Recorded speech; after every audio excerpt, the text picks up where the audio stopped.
Yo, what's going on? We're back. It's the Keeping It Grimy podcast. It's been a while, but we are here once again. New look, new location, same presenter, new guests. Elijah, welcome. Thank you for having me. We did this 5 years ago on the other side, on Yeah. our channel with me. The forbidden door has been opened, and now you are here on Wednesday night. You know what that means? Finally, it's good to talk to you. Yeah, man. When's the last time I saw you in real life? It would be sometime in 2019.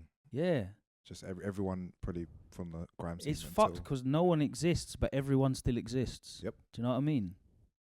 And I'm just getting around to like seeing people in real life again that I've watched on social media for 2 years, living whatever lives they've had. It's weird.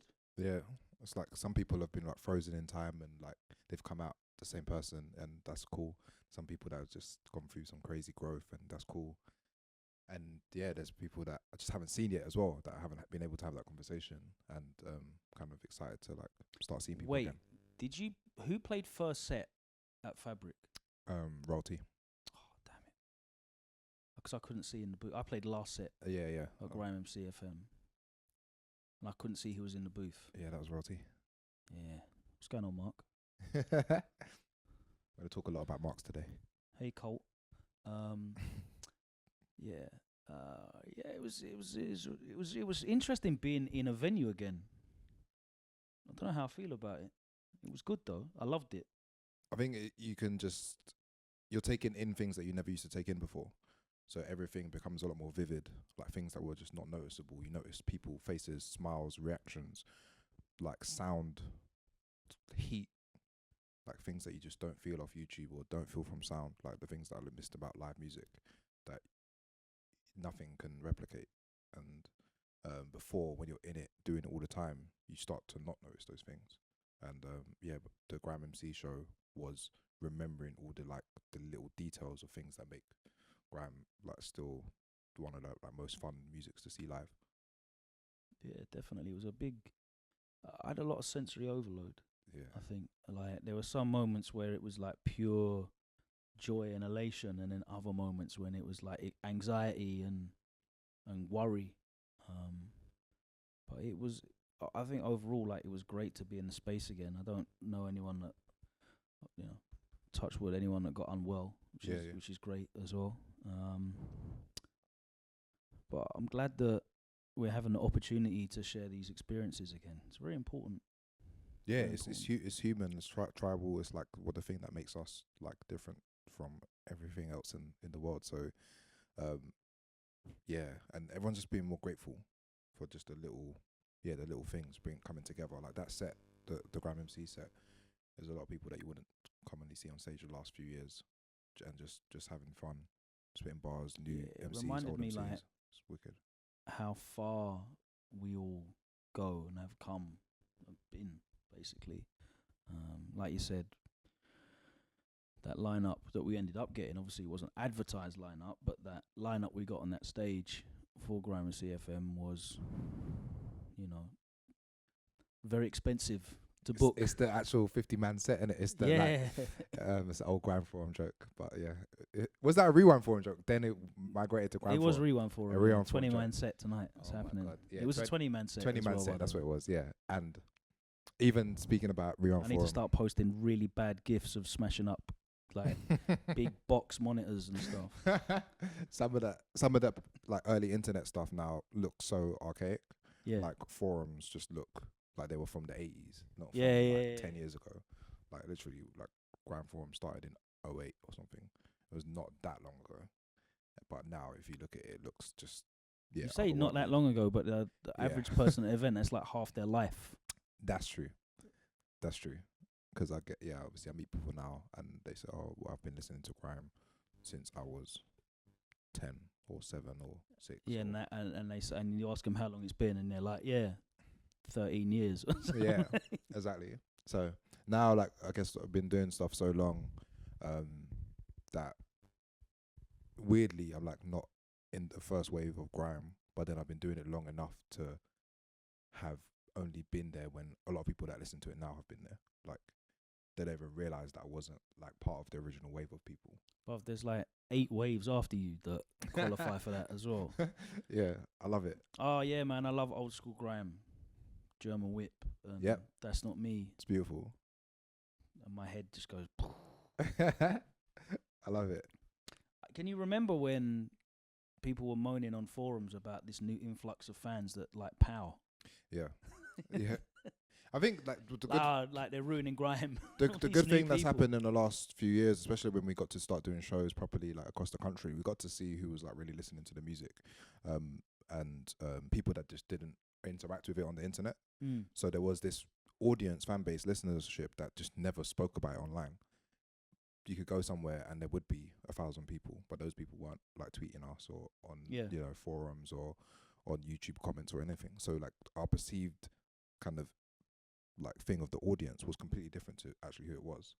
And a lot of the time when you're meeting people now, they're like, oh yeah, I love Grime, I used to listen to this thing, or like, but you've never interacted with the internet, don't follow you, nothing, just, but you've been part of their life in a really small way, and it's and really I think, nice. like, not to bang the drum of the pandemic, but like over the last 2 years, that kind of focus has really been biased as well, where it's like that's really the only interaction I'm having with people outside of my immediate family. Just assuming that vocal audience that's on social media is the audience. Yeah, and I think about that when I think about how I use the internet.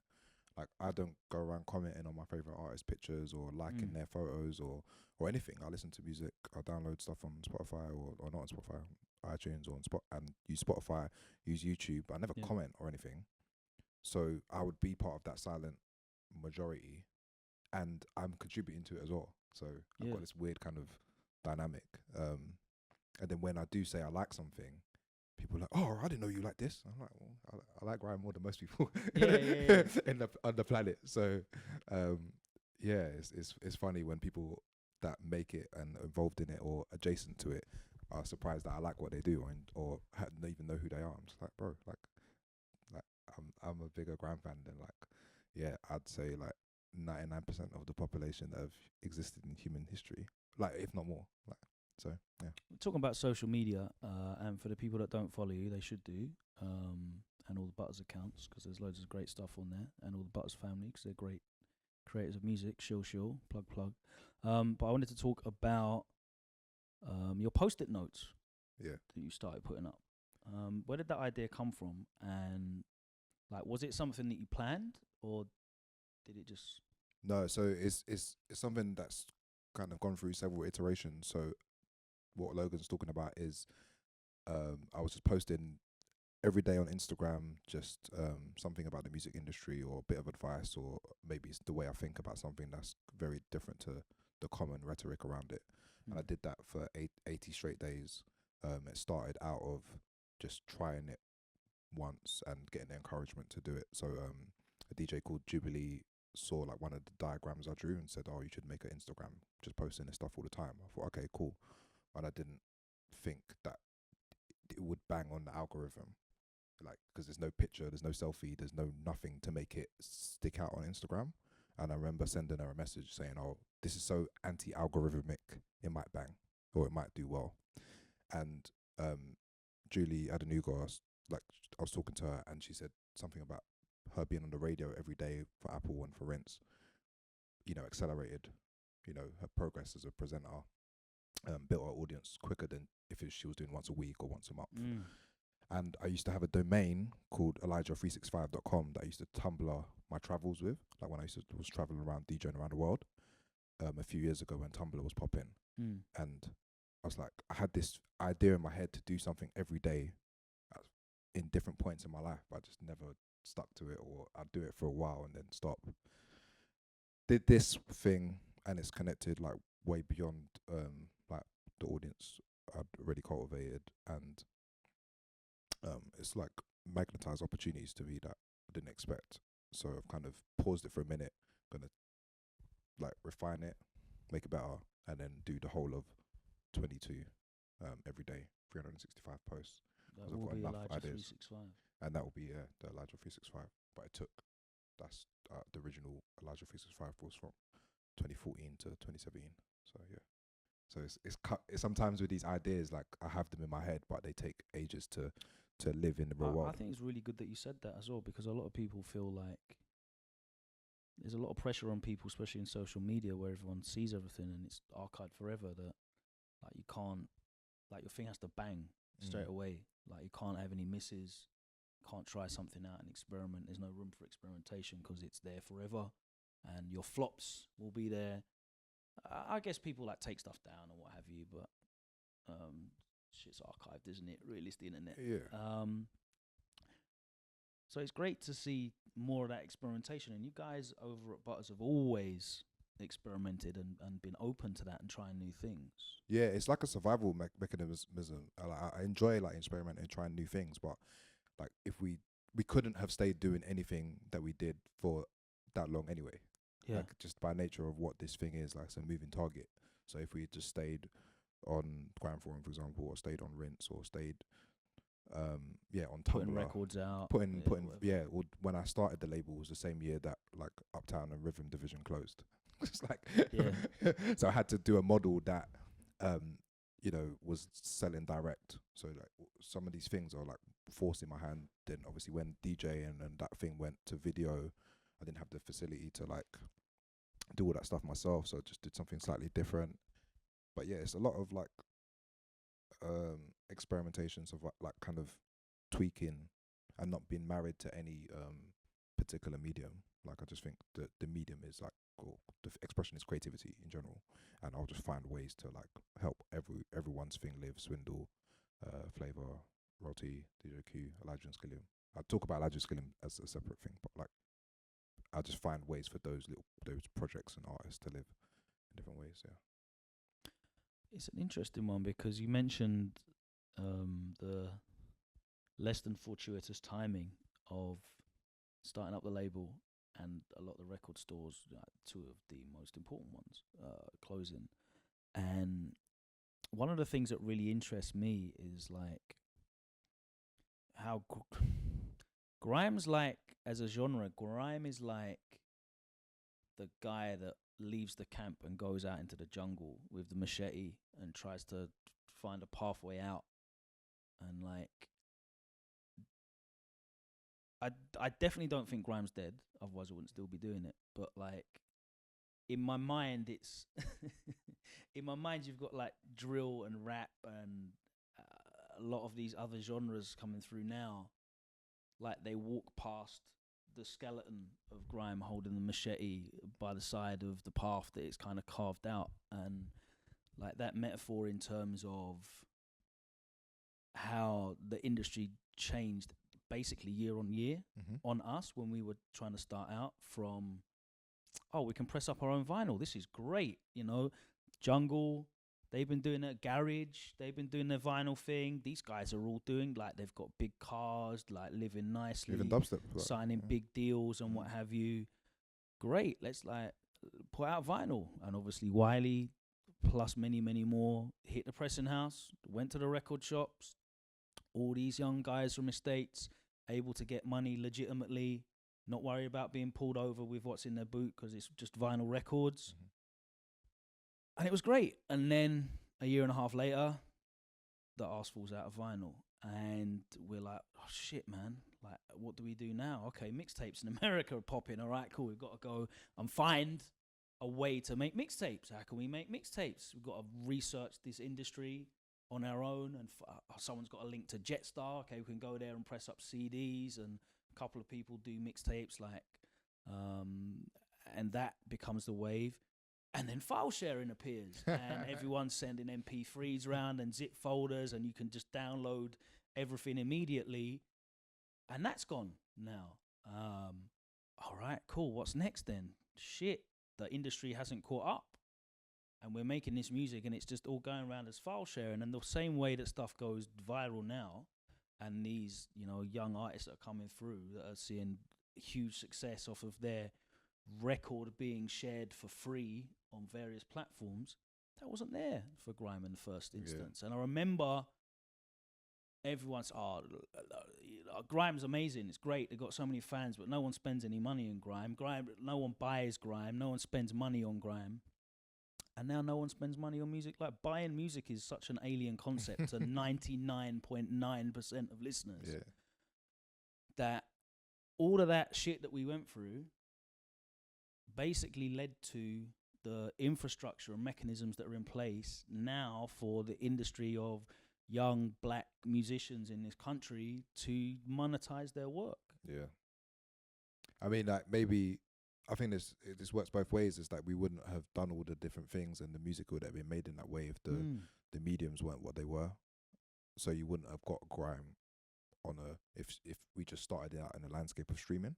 Like, what created Grime and all of that stuff is off the back of jungle garage, and the club scene, the club circuit in the UK. I think if it was just sharing song to song, person to person, you don't have the genesis of Grime in the same way. So we needed that pain and that journey to go through it. And even for myself as a DJ, within the space of a few years, I bought records, then went to CDs by like burning CDs on my computer, putting them in the CDJ, then used Serato for a few years, and then then went to USB, and this is in the space of maybe like 5 or 6 years. Yeah.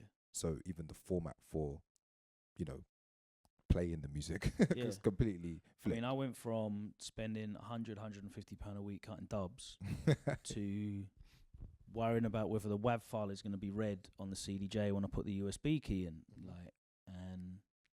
it's really interesting. It's just very different, I guess then on the other side of that, Grime wouldn't sound how it does because people were downloading crap copies of Fruity Loops, and that allowed a whole generation of people to learn how to make music. Yeah, and they were left to it. Like, if people didn't think it was going to be worth what it is today and what it means to so many people, you didn't have anyone interfering with it, and people just got left to do whatever they wanted to do. And it's even the same with, by the time I started, is there was a mentality that there was nothing in it. There was no raves, there was no music, there was no infrastructure.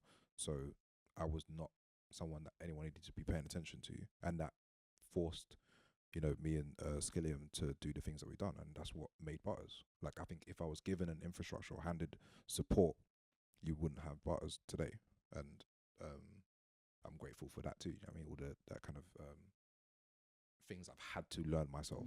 Otherwise, imagine if I was just given distribution deal, given money, go and make the tunes and don't look at anything else, then you don't have, us doing the club night. You don't have, I don't think you have the standalone kind of presences of Swindle and Flavor D and all these kind of artists that I've worked with, having their own thing as themselves in that way. I think it would have had to be a lot more as a brand, which I wasn't really that interested in after a while.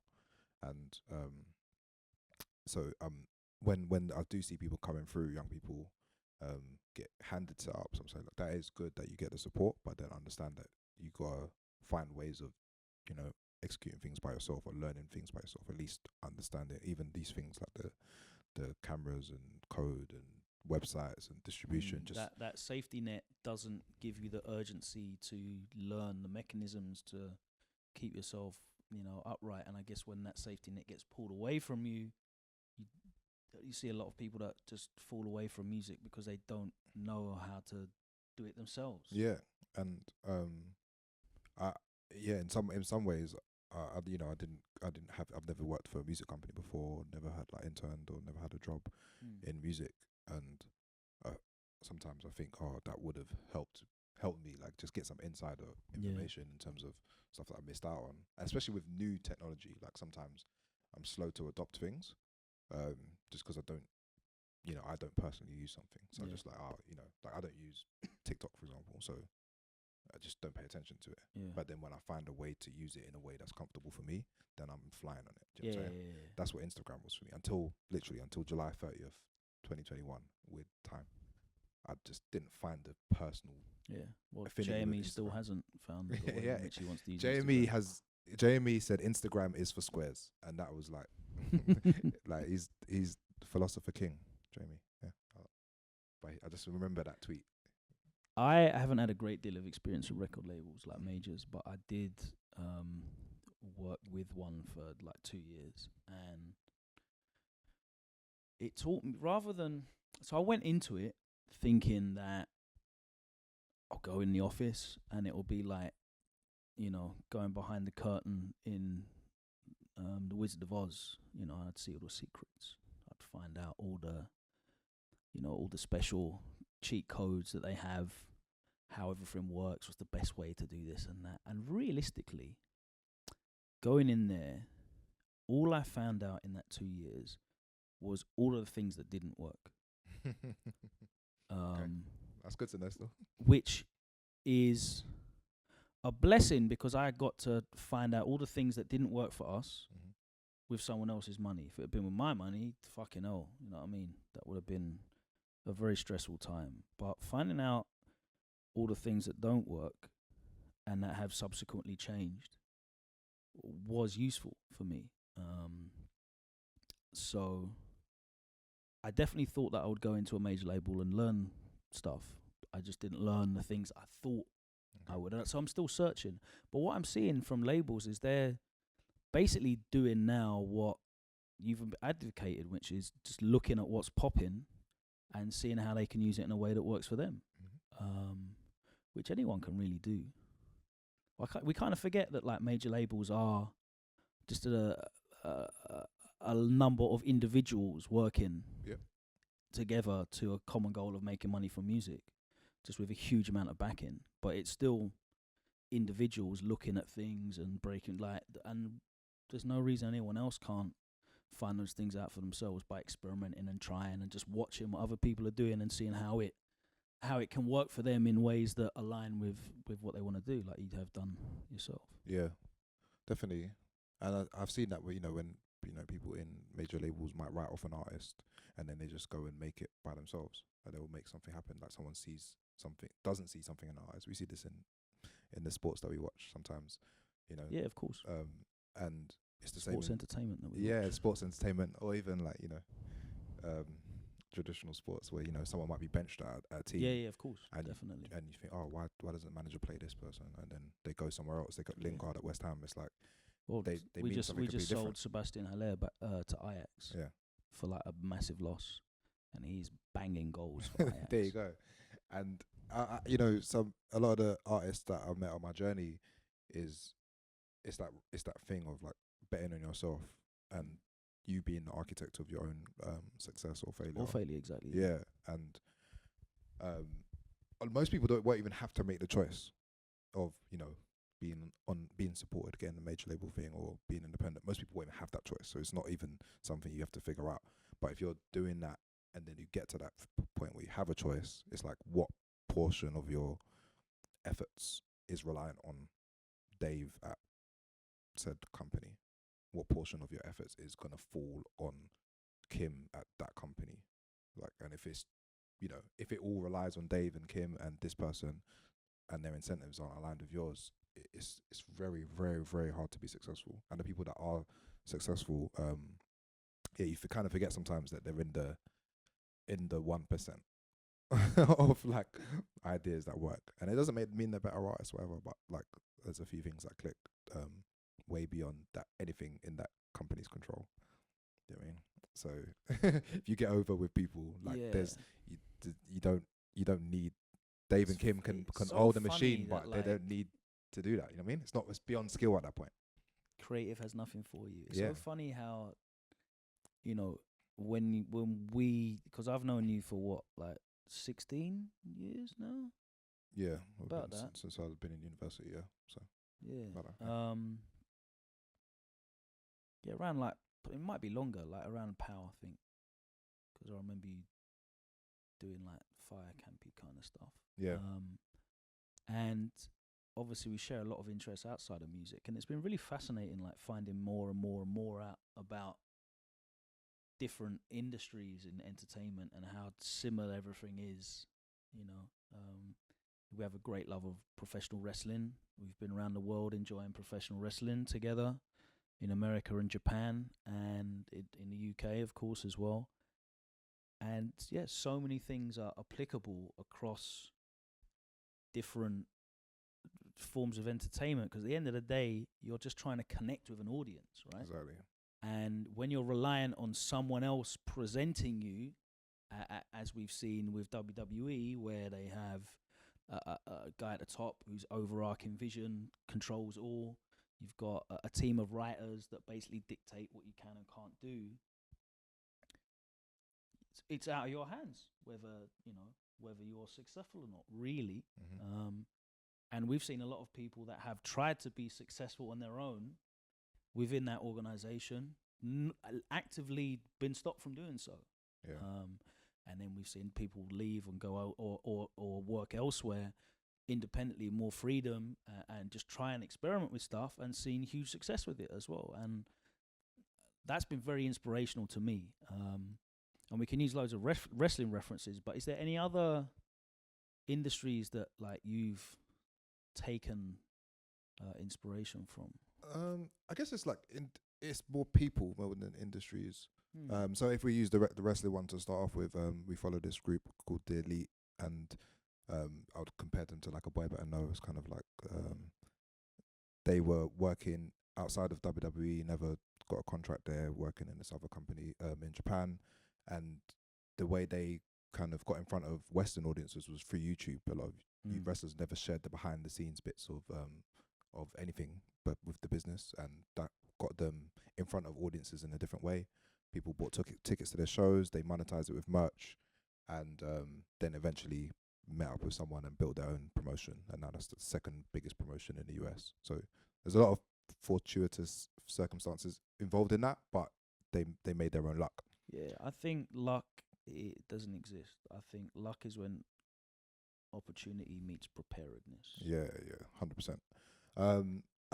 To be honest, there's a lot of great examples of this in grime that might not be obvious to people. Like I always like message Big Zoo. He's like, I just find it mad inspiring. Just that his passions are evident. He cooks and he MCs and he can present. He's got a big voice and personality, and he's into football. He's into Liverpool Football Club. Yeah, like, and he's able to find that. It's not even a brand. I was about to say his brand is really strong, but it's not him. A brand. It's him. Yeah. Like people. Like your brand needs to be you. And again, I keep remembering wrestling things where it's like you just need to be yourself, dialed up. You know what I mean? With guys, we remember that with guys like The Rock and Steve Austin. We're like, yeah, that was just me, but dialed up even more. And that's what I see in artists that are doing well. Like, that's what being real is, right? The authenticity of what you really do. And Zoo, I know from when Zoo was like going radar and, you know, not getting bookings, definitely not anywhere near television, aside from viewing it. He still cared about all the same things. Exactly. You know? Exactly. And I feel like whatever height he gets to with it, he'll still care about, like, he'll still be passionate about MCing and just love like that thing. And because he doesn't need to put out music. Yeah, well, he does for himself. But he wants to put that's out what I'm saying. music. And I think And that he's radiates. good at putting music That's what I'm out saying. as It well. radiates. It radiates that someone's excited about what they're doing. It's not. It's not a routine. It's not. Oh, I've got to, like, it's October. I've got to put out another record. I've got to just do tunes. It's like you can see someone genuinely having fun with it, and like it magnetizes. Like for even things that I'm not as into, it magnetizes you to people when someone looks like they're having fun. Like when it's just, it looks. Not for a better description, like it looks like banter to them. It's just like they're just out here living their best life, and you get to see like someone enjoying. Like, and there's loads of people like that in our scene and adjacent to it. Obviously Jamie's been like that from day, just being himself. Sometimes like not doing everything has been like him being Mr. No in a lot of ways. It's like not being everywhere has protected himself, but then he does features for everyone. Yeah. So I'm like, how can he do features with everyone, but then also like not be everywhere at the same time? He's a proper like, because he's only doing features with the people he wants to do features with, but he wants to do features with everyone. Yeah. But it's not everyone. Yeah, okay. He's mad generous though. Like I love it. I love to see it. I don't see him like there's no JME on whatever pop artist is banging now single. Like it's probably because they don't ask as well. So.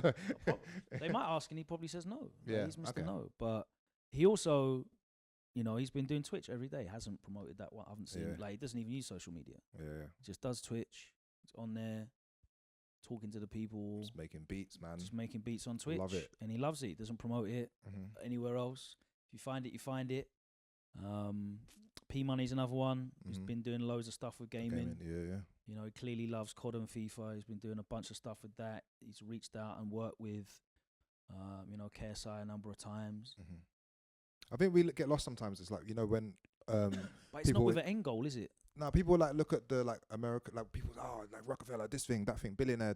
I'm like, that's not that interesting to me. I think it's like when it's people doing their passions, and it aligns sometimes with business, sometimes it doesn't. Like I see, like like artists, I don't know, like Khalees or something. She's like got a farm and like growing tomatoes and cooking and doing all this stuff. And I just find it interesting when people's passions just overlap with their thing, or if they do video, like Kano and Top Boy. It's like I haven't seen him in anything else ever, but he's nang in that. And it kind of works alongside what he does with music. And there's just Big Nasty television show. It's just it's him on the television. He's not doing a different character on the thing. Even if you could do something like that, that'd be cool too. But he's just doing him. And I think, you know, what I try to do with my projects, or, you know, the people that I work with, just trying to say like, yes, like, okay, you want Flavor, you want to do drum and bass now? Yeah, all right, go for it. Like, just if you want to experiment because with you want to do it. Yeah, like not and because it's not a thing of, you know what, I think if you do a drum and bass night, that will get you in front of a new audience, and then we can align you with and it's really, this is like just so popular right now, and I feel like it'd be very good for the brand. Like, those conversations are not happening. No, definitely not. Like, they might be that might actually be a byproduct of doing a drum and bass night. It probably has been, because drum and bass is thriving. You know, the same way that doing a lot more house oriented stuff and dance oriented stuff has been really beneficial for the label and the night as well. But it's not done with, like, everyone always says JME's a marketing genius. He's a business genius. He's just telling the is truth, just a man. guy that does what he wants to do. Yeah, he's and telling what his he truth. wants to do, people like. You can't, like, engineer that. There's no marketing plan and I can tell you now, Jamie does not have a deck for anything he does. There is not a one sheet or an elevator pitch for anything that Jamie does. He's just, you know what? But we can draw it though. That's even something that's interesting to me. It's like we can draw what that deck might look like. It's studyable. Based on the stuff that he's put out, because he's been consistent with his message. And I like to think that, you know, the stuff that I've been putting out there for like all this time, as I've got new information, there's been growth or whatever, but like the core of what I believe in hasn't changed. It's like, do the thing that you want to do, put it out there, and just keep going. Like, just survive and thrive, and when you get opportunities, try and like just do whatever's comfortable for you, and just enjoy. And just enjoy what we do. You know what I'm saying? Yeah, definitely. I don't know, man. But there's literally countless examples of this, man. And but are there any other, like, industries that you've looked at in that way though? Because obviously we've looked at wrestling. Do you know what I mean? We've extrapolated what we've seen work in wrestling and tried to then replicate it in ways that are relevant to what we're passionate about. But are there any other industries that you looked at? Because I know you've had a lot of exposure to different creative fields. Yeah. Just like, I don't want to open Pandora's box here, but I've been like just following a lot of artists in the crypto space on the blockchain and doing all that kind of stuff, and just the way they monetize their art is like, as part of the art. Yeah. So they put something out with the idea of monetization, and the monetization is built into the art. So people are like, you know, will make something, then this token opens that thing, and then that community produces that event makes, and it just, the way things replicate is like super interesting to me. In terms of like industries as a whole, I guess generically, the way the athletes have like got into different sectors. So like you might have like an athlete now that will have their own line, and then that thing, like with a media company. I think in one of my slides, I said a rapper and a footballer will start a media company and probably end up owning a football club. Who's that guy? Like Don Strapsy FC, and then start building out things that are just like completely unrecognizable to the brands of football that we knew before. There's like literally hundreds of people that have got different examples on big scales, small scales that just interest me, but I can't like think of someone that I would just like put their model up on the screen right now. But yeah. Yeah, it's just interesting to know like the things that you've looked at and taken from, you know, not like taken from, but Yeah, like yeah. you've viewed inside Mm-hmm. and been inspired by it. I think that's cool. I think you know, everybody watching out there that wants to do anything creative, it's really good to be a student Definitely. of things with just a view of how can I do the thing that I love doing and sustain that, because I genuinely believe like there's no such thing of as failure unless you quit. Yep. You know what I mean? So as long as you make it sustainable, you will carry on experimenting and being brave. I think bravery is really fucking important if you're creative, because obviously you and I do not make music per se. Yep. But for people that do, creating something and putting it out there for the public to critique and have an opinion on, I think that's really brave anyway already. Definitely. You know, like that fearlessness is something that needs to be galvanized rather than made smaller. Yeah. I think, especially like the last decade, like music making has been democratized so much. Is like not everyone is going to have a career in selling streams or selling music or being a pop star. So people that make music and do something else, or make music and have another skill, or say like they DJ, and I don't think the DJ producer overlap is as interesting as like it can be right now. Like I think DJs and say like doing something like this, or doing like stuff on the blockchain, or doing mixing music and art and all that stuff is more interesting than having another person that's just like say like putting out beats.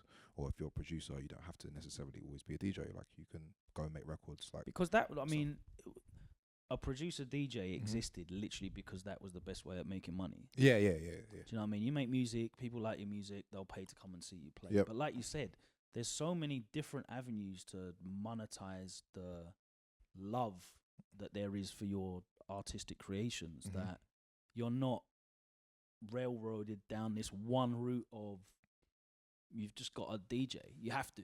That's it. Like learn to mix, because you're not gonna make enough money from putting beats out or whatever unless you hit the beat. And now there's so many different avenues for it, and I think that's really fascinating creatively, because anything that doesn't force people into a mold is really fucking cool. Like you said about all the possibilities you can expect to see over the next 10 years, where people are getting into spaces with completely different perspectives.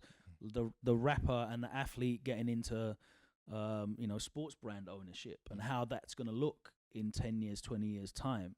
The same way the producer getting into, whatever other films. space. Yeah. Like we get like asked about, soundtracking films and television. Like the sound of ITV for however long it's been open has been probably done by like 6 people. Like what happens when it's like someone that grew up on grime or grew up on drill, like the sound of just things that we just hear, whatever the BBC News. I'm not going to say it's going to be like a drill song or whatever, but when those things are shaped by people with completely different perspective, it subtly will influence like all these other pockets that someone gets paid to do that. Like we don't realize that sometimes that all these little jobs in TV, music, entertainment, sport, culture, philanthropy, like Stormzy giving that not giving away, but scholarship. Yeah, scholarships, doing the 10 million things with like HSBC and all this stuff. I see like people from our world in spaces that there's never been anyone from our world in, and we're at the beginning of, you're wearing SK Airs today, like, and that's edition 1. So what's gonna happen when he's on 43 or on 20? Or do you know what I mean? Like, it's just, it feels that the 2019, 2020, it did feel like a kind of new beginning in a lot of ways, that we got kind of slowed down by, but it's had to force everyone down all these different paths that might eventually, when things become a bit more stable, like lend us like more interesting artists, more interesting things to follow. Our communities of people that are interested in what we do being wider than it ever was. I kind of what I grew up listening to and doing. It was not. I wouldn't say it was for a certain type of person, but you know, there's going to be a kind of person that is comfortable going to a nightclub to listen to music, and now you can interact with what we do, yeah, from online, on television, on the radio, you know, on Twitch, on the blockchain, on Instagram daily, on, you know, the way that I think or the way that other people in our scene think. It's like the fingerprints are in many places now. And that's just, yeah, it's like early days, man. It's fascinating because when I started out getting some kind of understanding of the music industry towards the late 90s, and I got into it in like the early to mid noughties, it was like a handful of places were open to you to be heard or discovered. And obviously pirate radio did its part in democratizing who got to be heard. Forums and online platforms did more in democratizing who got to be read about. It wasn't just who's in the NME or DJ Mag or Mix Mag. Could find out about people in communities online. And then YouTube came along, and that democratized the opportunity of being seen for initially your music videos, because we wanted to be on MTV Base. Oh, sorry, we can't. You wanted to be on Channel U. Not everyone could be on Channel U. Not everyone had the budget to make a full music video, but YouTube allowed everybody access to everything. And there's so many more avenues now. Like when we started out, it was like I want to play at Sidewinder, I want to play at Ministry. And then Wiley started Eskimo Dance, and it's like we're booking our own events with whoever we want on. Not to say that, you know, Sidewinder weren't doing a good job of booking the people they should have done, but like it democratized it a lot more. And opened it up, and it inspired people to do their own nights, and you had other people, you know, doing events as well, and it widened all of that out. And it's fascinating now how there's so much more power in the individual, but then on the other side of it, you're in such a bigger crowd as well. It's just, I don't think it's better or worse. I just think it's just different. Like now, like we share, like, you know, my daily Instagram post, it lives on Instagram with all the rest of the information in the world. Whereas before, all the music and stuff I was doing, it lived in the space that you went to find that particular piece of music or content. So yeah, I used to be on Rinse FM, and people that like that kind of music would go on www.rinse.fm and go on the website and download the podcast and all of that rigmarole. But now people live in their apps. So you're kind of creating things around the things that people are in daily in general. Like it's kind of like a hardcore person that would be like, now going to go find a podcast of a particular radio show on a particular station, a particular time, lock in for the 2 hours and listen. So I try and find things that I can do that can live in the places that people are consuming content. I'm finding that to be a very fascinating challenge, because I did weekly radio for at least 15 years, almost every week on radio. I think I missed collectively 6 weeks of radio in that length of time. And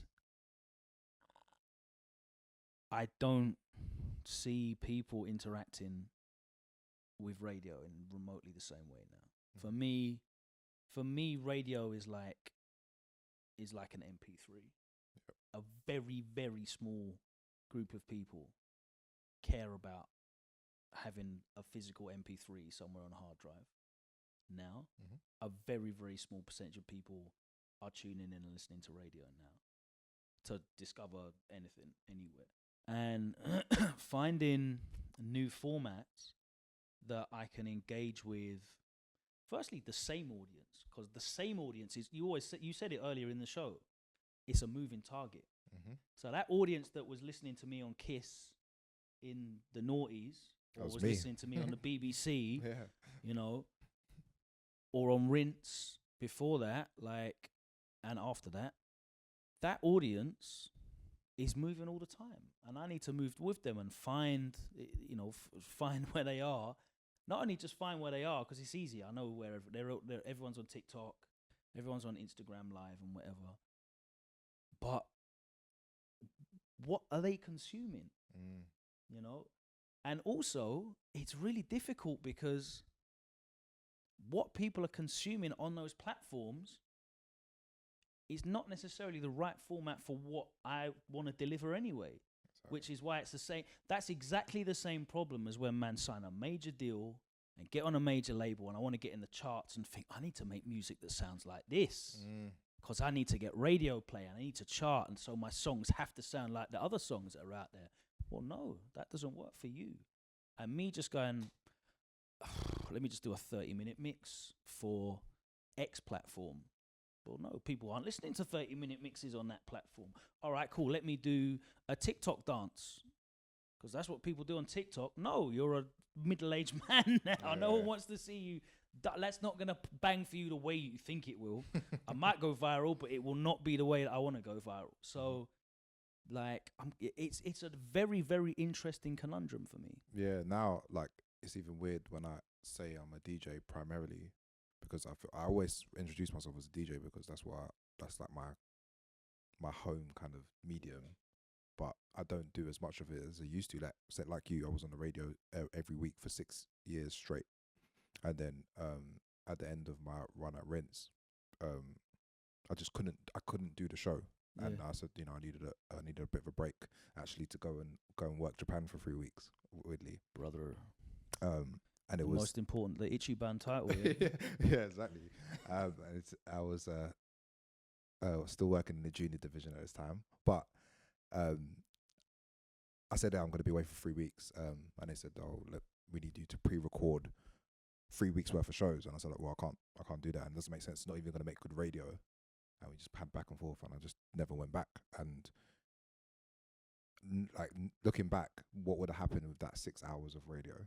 Like, it's just in the content ether. Like, it would just be, doesn't exist. And I would have wasted 6 hours of time and continued doing it for like an amount of time. But instead of that, like, through that wave, like, I created I did some of the Grime sets in Japan with video, did the jams parties, I did all these different things that I would have just had time to pursue and focus on in a different way, and like ultimately led to my like survival in music. Rather than just staying on the same platform and just that's not a fault of Rinse, by the way. That's just me just like finding ways to kind of to just do new stuff and reach the people that love the music. The people don't stop loving the music. This is what I realized as well, is that we've got to find ways to get it to people. Like, a lot of sometimes, all right, you're gonna have the person that says they don't like Grime anymore, they don't like a certain type of artist anymore, or whatever. Fine, I can help you. But a lot of the time, it's like, yeah, I used to listen to Rinse, but now I don't. Or I used to listen to this, but they still would be interested in hearing it if it was in the places that they listen to music. And a lot of the effort, a lot of people that make Grime now and will continue to make it, is you don't have to change what you do. You just have to find the way to get what you do in front of those ears and that audience, and be bringing in new people too. That a new MC is born every weekend, and a new Grime fan is born every weekend. So if we're not making them and making an effort to welcome people into it, or welcome people into it, then what is going to be left?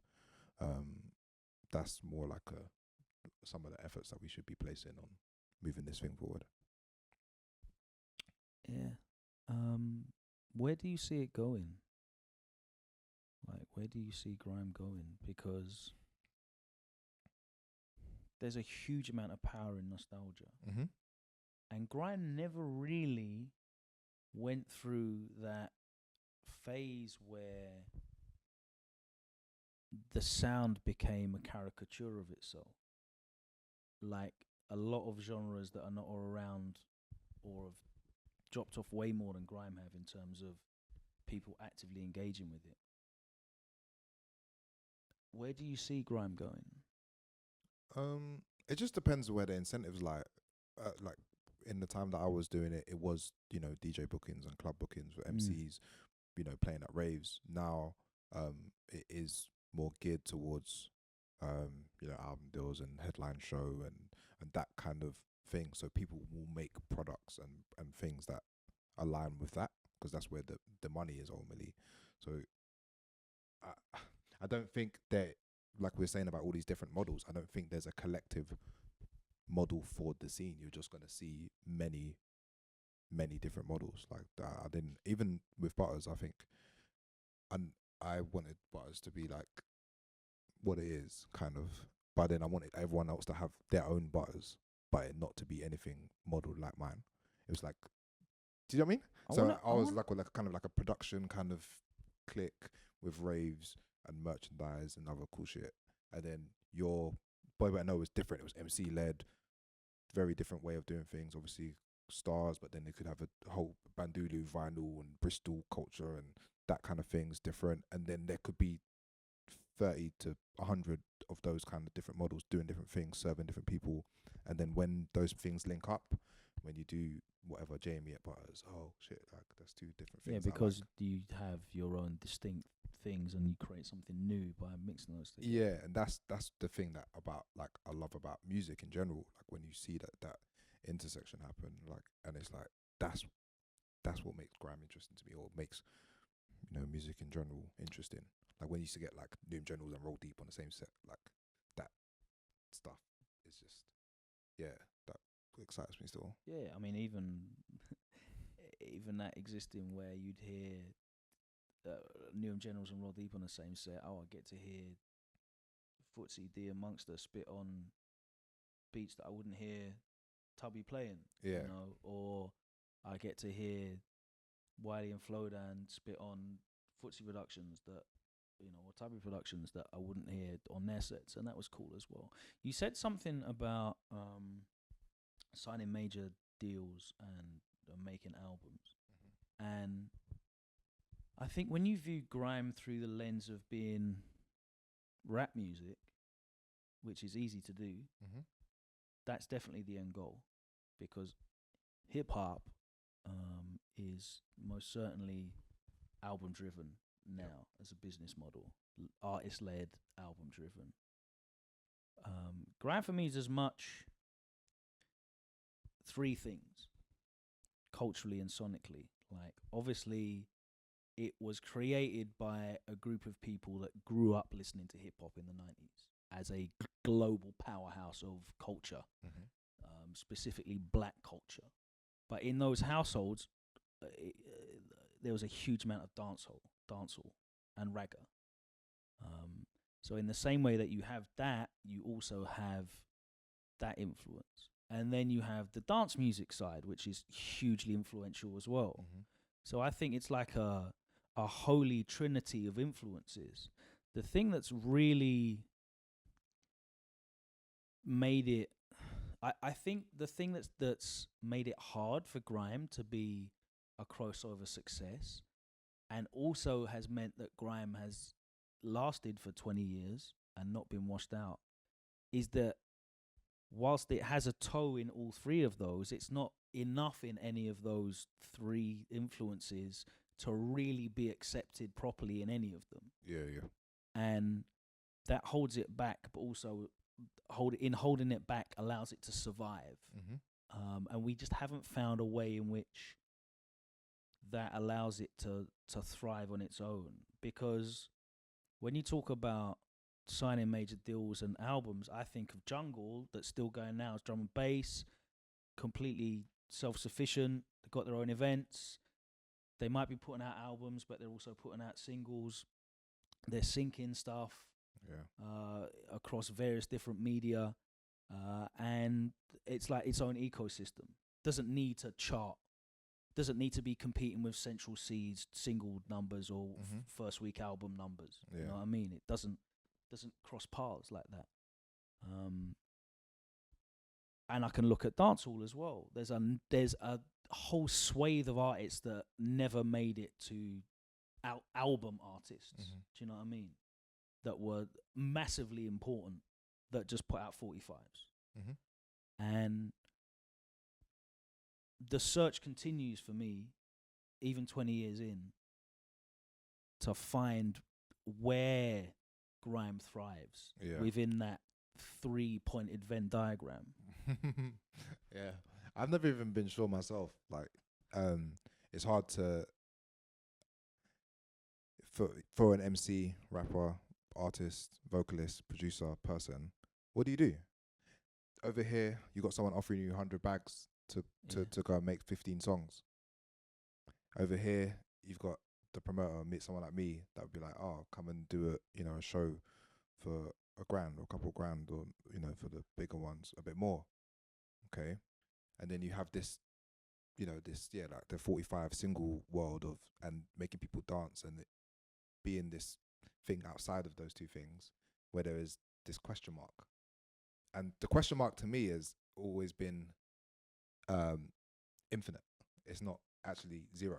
Yeah. People view the question mark bit as, well, I don't want any part of that part. And I'm like, no, that's the bit that's interesting, and that's the bit that makes it fun. I put a tweet up a couple of weeks ago saying, like, I keep seeing in interviews this sentiment of like being just a grime artist. Yeah.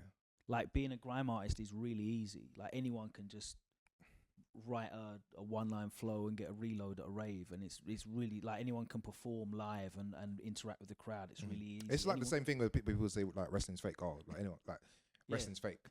Okay, when you see what they do in real life, the big difference though is wrestling is a multi-billion-dollar industry in which men are paid millions of dollars to be wrestlers. Yeah. True. Being a grime MC and being a guy that turns up on sets and licks down sets or raves full of people or even festival stages, but they can't really play your song on the radio. It's a weird one because you just kind of, your fate's not in your own hands, but you're excellent at what you do. Like, with those people, I can see those kind of artists. I can see a world in which their song goes viral, like in the same way that Temper T, Next Hype. Could you imagine Temper T on TikTok in the next period of time? There's so many songs. It effectively was that though. Yeah. Like, the way that people interacted with Next Type when it came out, like the music video was perfect, super low budget, but it was brimming with character, had just the right level, getting Westwood in there, amazing. It really hit us, like Temper T was Temper T. It was perfect. And I can see that, but you're not in control of that now. Like, viral is not, people spend billions of dollars at record labels trying to work out the algorithms of what, and they don't know what goes viral. Like, no one knows what's going to go viral. And if something does, it's not for the reasons they expect. No. So for me, it's really fascinating right now to just think where grime sits and how we can sustain. Because for me, like, to go back to the wrestling example, how many episodes of BTE did the Bucks and Kenny and everyone have to do until Tony Khan came through with the money to set up AEW? Do you know what I mean? 150. Like, it was like a lot. Like, they're not in control of that. Yeah, like, I'm sure they were talking to Tony Khan already or whatever, and conversations because he's an enormous fan. But that's what I'm talking about. Like, you're not in control of when the universe sends you that opportunity. But how can you create an environment that's sustainable so that you're ready for when that opportunity does come? Like, and that's what I want to see. That's why I love looking at drum and bass. That's why I love looking at reggae dancehall, because they're not dependent on getting that 100 bags from major music recordings label up in High Street, Kensington to keep them going. You know what I mean? And that's why I love the dance element of it as well, because you're not dependent on that to keep going. Again, like what I was saying about sharing the same space, because we're in Instagram world, we're using those platforms. We can't game that. We can't game those systems with the music. So it's kind of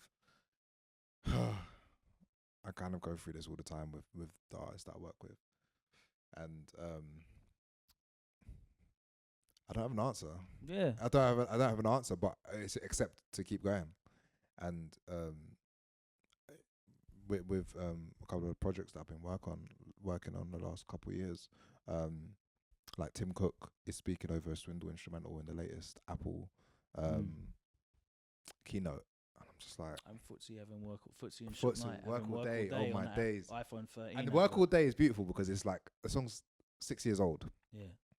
and obviously great music. Sometimes will find an audience way after the time, and that was just like a perfect example. Someone, not say anyone deserves it. I hate that he deserves it, but Yeah.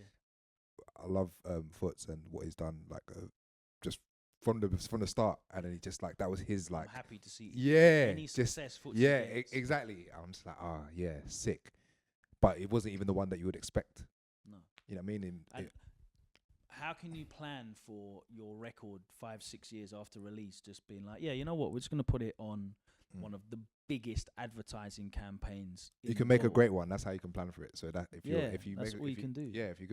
make good records, then it's given a better chance. And I think that's primarily with Grime, making that IRL live experience like the best thing possible. We're really thinking that through for everyone, like especially after we've been isolated for so long, and then obviously making good songs.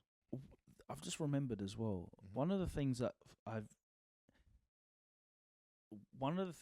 Footsie does, and I don't know if he does it on purpose, like, but it's very noticeable. Like, he treats his entire catalogue with enormous respect, like the way that he archived his instrumental music with the King Original series, the way that he just deals with everything that he does. He deals with immense respect after release, and I see a lot of people treat their records with disdain after they're done with them. And it makes it very hard for the audience to really invest in you as an artist going forward when you don't see someone treat their catalogue with that respect after they've released it. Because like obviously everyone wants to carry on and make new music and create new art, and they don't want to be performing the same music over and over and over again. But I think everyone's like heard that whole, you know, you want to hear the old Jay, go and listen to my old records line. That's like the worst line in music. Yeah, and they're just like, oh yeah, Jay-Z's a billionaire. I need that billionaire mindset. Do you know what I mean? Like, they're the people that would have lunch with Jay-Z and not take the 500 bags. Yeah. The reason why that line isn't, I don't like that line is because people come in at different points. Of course. So not giving them a chance to enjoy the bit that they came in at or something from before. Foots has licensed some of the old New and Generals records to Butters, and we released them on vinyl. Again, like you're saying about protecting your archive, presenting it at a high level. Some people heard those songs through us for the first time. And the audience is not enormous for these records. Yeah. As well, right? So you're definitely gonna be heard by it's new to someone that's never heard it. Exactly. Do you know what I mean? And that's why the same thing with like productions as well. If it's never been released, it's still new. It's still new. And I did the same thing with this Brazilian Grime record as well this year. And the record actually the original came out in February 2020, and we kind of reignited and serviced it again. It's got people excited over here in the UK and back in Sao Paulo, and it's opened up again another world of opportunities for those artists. And is that the one that came out on your label? Yeah, because there was another one, Caro do Grime, which again was a vocal instrumental that came out 2 years ago. I'd love to see more of that. Yeah, like man. From our guys as well. Like Straight I see up. that from MCs. Like, I don't want to voice that one. It's been on bare sets and thing. Like, yeah, it's been on bare sets. That means people know it, innit? They've not heard a vocal of it. Do you know what I mean? So. Like, and you know, many of the biggest songs in Grime have come from that, and that should never stop. Like as long as there's music, if you find something, if you hear something and you think, oh, like I can pattern that, then do it. Like don't say, oh well, the beat's been out there. Kano did Seth Ellis's Acid Bomb, and it's like one of his biggest tunes in his set. So we we've done a lot of the concert shows together, and I see the happiness that it brings people, and I just think he could have just said not. He could have just not done it because the beat was It out. was wonderful sitting in Kano's house and playing him the beats that I had for my Fabric Live CD, and sitting next to him as he played Acid Bomb. It was fantastic. And then he pulled up his iTunes and played me Swifter Beaters Free Wheel Ups. Free Wheel Ups instrumental. I was like, yeah, this is going to be a good year. Yeah, man. There's that. It's going to be a good year. I think we've back and forth over the last decade. In particular, we've always said, give us 2 of those a year. Every like I wish. Your top 20 favorite MCs in grime. If you give just one, if you give us one of those a year, and I can do compilation. I can work wonders with that. Yeah, like. But people don't. I actually want to throw in as well for the people that don't know, because we're talking about treating your back catalogue with respect. And we've just spoken about Kano. That show that happened. Oh my word! Yeah. Where Kano went through his archives. What part did you have in that? And so just a bit of context. So Kano came. So this is August 2014, and he did like the video for Flow of the Year at Butters at Fabric, and that was the first time we'd met. Got a like sick reaction. I asked them if they want to come back and do something, and then I think I just text like all the songs. So it was like Ice Rink, Ghetto Coyote, the verse from Get Set, and then the P's and Q's remix with Gets, like things that I'd never seen performed, and then he'd never performed them, so I had to like not learn the lyrics, but like I guess like practice performing them for the first time, and we did that as a show in Fabric in January 2015. Sorry if I'm weird with dates. I just remember everything like just mad. And then completely the opposite. I only remember and I only remember well, visuals and emotions. I can't remember. Time doesn't exist for me. Okay, so yeah, he did that with us in January 2015. Wicked reaction, and then we took that around the country in April 15, and that was like it was like a kind of like rocket fuel. It was like, okay, is this how it feels like to be back in the clubs? Oops, sorry. We're leaving this in. Sorry. Yeah, to be back in the clubs and just do it. And then he made in the Manor, but kept Ghetto Coyote in the set. And then we sat together at the Royal Albert Hall show when he did it, and he had all the strings and all the kind of live orchestra with it, and it was just to hear Ghetto Coyote in Royal Albert Hall again 15 years after like hearing it for the first time on Pirate Radio is like a mad journey with this music. And there was little details, again, we were talking about making this IRL experience like impactful, like something that's thought about. Like I texted him maybe it was like a week before the show, and I said when you do Class of Deja, you gotta have we can't use the cordless mic. You have to have the wired mic because that's what it would have been at Deja. So these little things that again people wouldn't really notice. Gets Kano and Double shared the mic in that song. Yeah, in Royal Albert Hall. Didn't have to. It visually would like what are they doing? Why are they showing the mic? But to recreate that moment inside Royal Albert Hall, just these cool little things that I just love being like in a very, very tiny way part of. Do you know what I'm saying? Love that. There's probably like hundreds of them like that kind of again like there's no kind of credit like taken for any of that kind of stuff. The invisible hand. The invisible hand. And in Free Wheel Ups as well, like I always tell this story that he heard Man Don't Care in the club for the first time at Wire in Leeds after he did a show with us, and he's like, oh, who made that? It sounded like it was literally the first week it came out because we was at the video. And he dropped it on To be fair May to the 1st. Kano, like when he hears one, like, Yeah. he definitely. And then he's like, yeah, can you give me his contact, whatever. And then he did 3 wheel ups, but he shouted us out in the song. So it's like a couple wheel ups at Butters, that's nothing. And I was actually in Tokyo when I first heard it, like just sitting in the hotels that we stay in Tokyo. They got tiny, like they've got like like 60 centimeters floor space. It's like really small rooms. And then when I didn't hear it before everyone else did. I heard it like literally when it came out on iTunes, and I just played it, and then it's like, okay, yes, Wiley verse, and then I heard the hook. I was like, oh my days, like we got shouted out in this song. We didn't, you know what I mean? It was just in a like cool way. Like you'd only know what that means if you were, a couple wheel ups like Butters. That's nothing. You don't even know that if you know what Butters is and why that's cool. So yeah, man, love it. Yeah, man. Those things are really very touching. Like I've had a couple of those. I'm blessed to have a couple of mentions in tunes, and every time I hear them, like I feel like all the bookings and whatever is nice to get.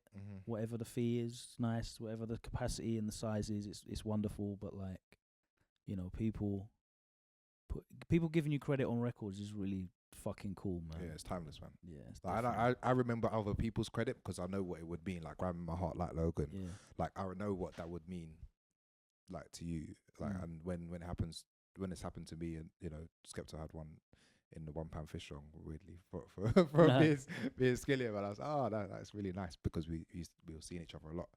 But I don't know, man. That sometimes people they're part of something and then they've got their reasons for stepping away from Grime or from their little community or scene that they're part of. With Grime, I'm like, no matter where this thing goes, like, I'm always going to be like mad grateful like for opportunities that came to me in life specifically because of Grime, because of the people in it, because of the the scene, the support, the creative inspiration it gave me. Like you said, that intersection of dancehall, club music and rap, like is me, like as and like I don't think I'll never like be in anywhere, any point in life where I ever have something bad to say about the music, you know what I'm saying, and the people in it, man. So yeah, man, I'm always gonna be grateful. Wicked, man. I'm very grateful for your time talking to us today. Respect, man. It's always a pleasure. It's nice to get one of these conversations that we have less frequently now, unfortunately. Hopefully it's more frequently now that things are opening up and what have you. But it's great to get one of these conversations on camera and recorded, and all the knowledge and insight that you have shared in a more longer form than a few lines in a square. Yes, man. Long-term storytelling. Yeah, exactly. You deserve it. That was the Keeping It Grimy podcast. We are back.